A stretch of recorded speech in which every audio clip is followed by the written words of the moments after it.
Antes de entrar no assunto específico, eu queria fazer só algumas reflexões gerais para poder justificar minhas decisões. Antes de assumir o cargo de Ministro da Justiça e Segurança Pública, eu fui juiz federal por 22 anos, tive diversos casos criminais relevantes e desde 2014, em particular, nós tivemos a Operação Lava Jato, que mudou o patamar de combate à corrupção no país. É claro que existe muito ainda a ser feito, mas aquela grande corrupção, que em geral era impune, esse cenário foi modificado. Isso foi um trabalho do Judiciário, do Ministério Público, de outros órgãos e na parte da investigação, principalmente aí da Polícia Federal.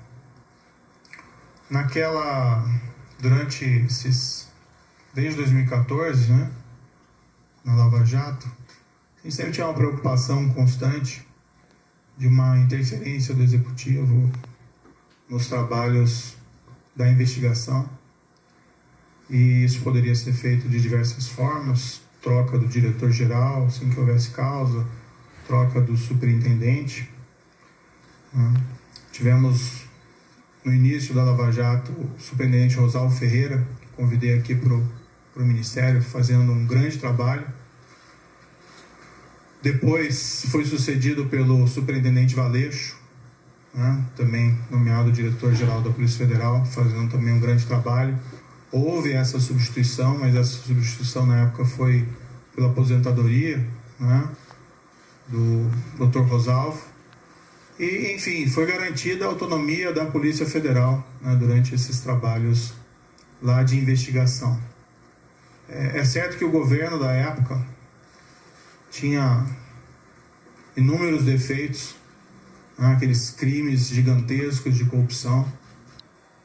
Lembrando aqui até um episódio que num domingo qualquer, durante aquelas investigações, lembro que foi o superintendente Maurício Valeixo, que recebeu uma ordem de soltura ilegal.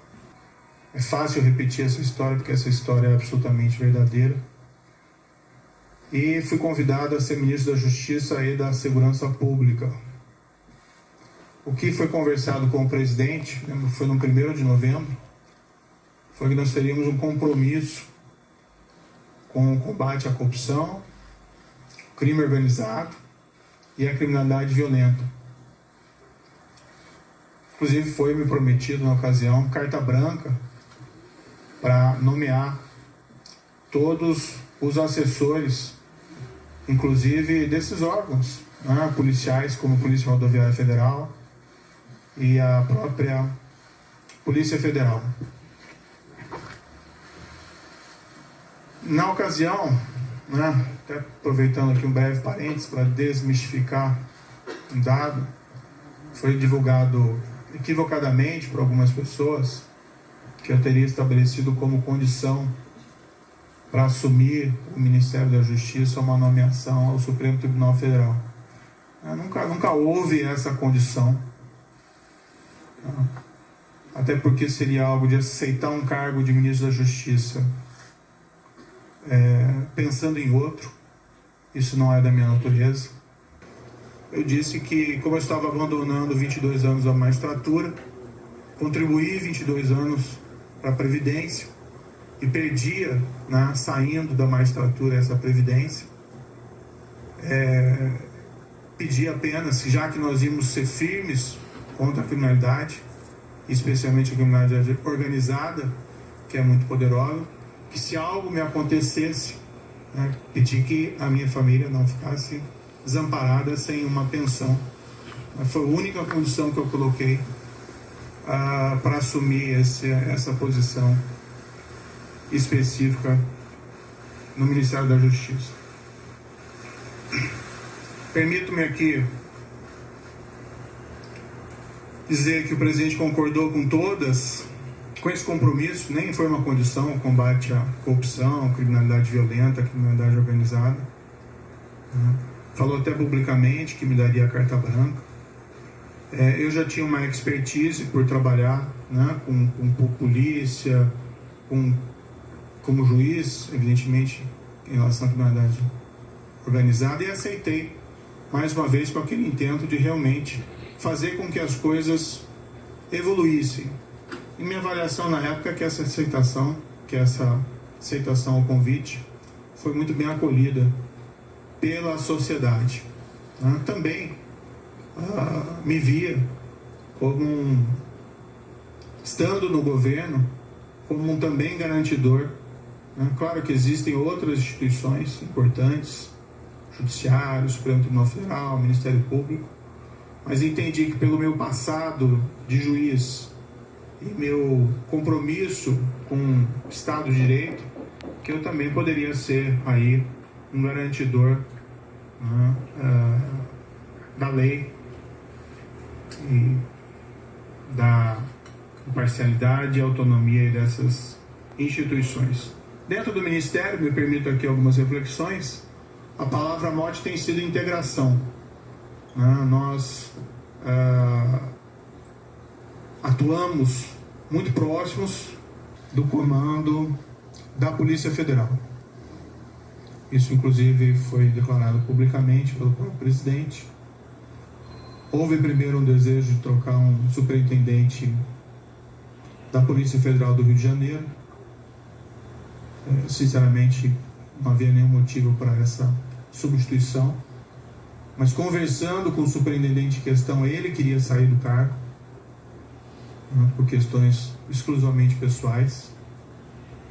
Então, nesse cenário, acabamos concordando, eu e o diretor-geral, em promover essa troca com uma substituição técnica, com uma substituição de um indicado pela polícia. Agora, tem que fazer uma referência bastante rápida, né? Eu não sou do diretor-geral. O que eu sempre disse ao presidente? Presidente, eu não tenho nenhum problema em trocar o diretor-geral da Polícia Federal, mas eu preciso de uma causa. E uma causa normalmente relacionada a uma insuficiência de desempenho, um erro grave. E, no entanto, que eu vi, né, durante todo esse período, e até pelo histórico do próprio diretor-geral, que é um trabalho bem feito. Né? Várias dessas operações importantes, combate ao crime organizado, operações, e ia ter impacto também, na minha opinião, na própria efetividade da Polícia Federal. Ia gerar uma desorganização. Não aconteceu durante a Lava Jato. O presidente, e isso ele me disse expressamente, que não é só a troca do diretor-geral. Né? Haveria também a intenção de trocar superintendentes, novamente o superintendente do Rio de Janeiro. Outros superintendentes provavelmente viriam em seguida, a superintendente da Polícia Federal de Pernambuco, sem que fosse me apresentado uma razão, uma causa para realizar esses tipos de substituições que fossem aceitáveis. Mas, para evitar uma crise, né, durante uma pandemia, não tenho vocação aí para carbonário, mas pelo contrário, acho que o momento é inapropriado para isso. Eu sinalizei, então, vamos, né, substituir o Valeixo por alguém que represente a continuidade dos trabalhos, alguém com um perfil absolutamente técnico e que fosse uma sugestão minha também. Na verdade, nem minha, uma sugestão da própria Polícia Federal. Eu sinalizei com o nome do atual diretor executivo. Há uma possibilidade que se afirme que o Maurício Valeixo gostaria de sair, né? Mas isso não é totalmente verdadeiro. O ápice da carreira de qualquer policial federal, delegado da Polícia Federal, é, né, a direção geral da Polícia Federal. Sinto que eu tenho o dever de tentar proteger a instituição, a Polícia Federal,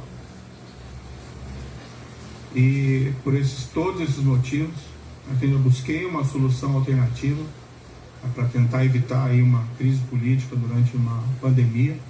Acho que o foco deveria ser o combate à pandemia, mas entendi que eu não podia aí deixar de lado esse meu compromisso com o Estado de Direito. A exoneração que foi publicada, eu fiquei sabendo pelo Diário Oficial, pela madrugada. Eu não assinei esse decreto. Em nenhum momento isso foi trazido, em nenhum momento o diretor-geral da Polícia Federal apresentou um pedido formal de exoneração. Pois ele me comunicou que ontem à noite recebeu uma ligação dizendo que ia ser exoneração a pedido e se ele concordava, né? Ele disse, como é que eu vou concordar com alguma coisa? Eu vou fazer o quê, né?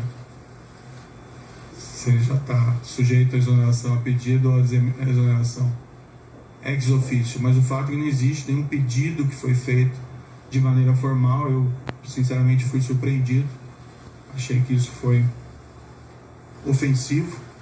Vi que depois a SECOM afirmou que houve essa exoneração a pedido, mas isso de fato não é verdadeiro. Para mim, esse último ato também é uma sinalização de que o presidente me quer realmente fora do cargo, não me quer presente aqui dentro do cargo, porque essa precipitação na realização da exoneração não vejo aí muita justificativa. Eu tenho até outras divergências, tive outras divergências com o presidente federal, com o presidente da República durante essa permanência aqui. Tive muitas convergências, recebi apoio do presidente em diversas ocasiões importantes, assim como dei apoio ao presidente da República em várias circunstâncias. Há uma questão envolvida também da minha biografia como juiz, de respeito à lei, ao Estado de Direito, à impessoalidade, né, no trato das coisas com o governo, e eu vivenciei isso durante a Lava Jato. Seria ali um tiro da Lava Jato se houvesse substituição de delegados, superintendentes naquela ocasião. Então eu não me senti confortável.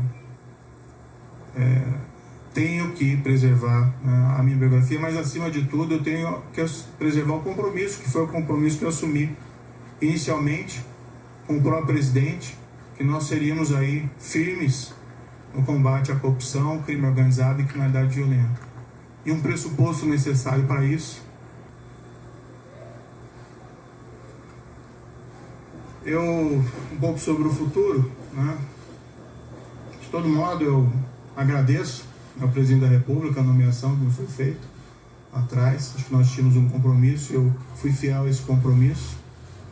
Acho que estou sendo fiel a esse compromisso no momento em que eu me encontro aqui dentro do Ministério da Justiça. No futuro, eu vou começar a empacotar minhas coisas e vou providenciar aqui o meu encaminhamento da minha carta de demissão. Eu, infelizmente, não tenho como persistir com o compromisso que assumi, sem que eu tenha condições de trabalho, sem que eu tenha condições de preservar a autonomia da Polícia Federal para realizar os seus trabalhos, ou sendo forçado a sinalizar uma concordância com uma interferência política na Polícia Federal, cujos resultados são imprevisíveis.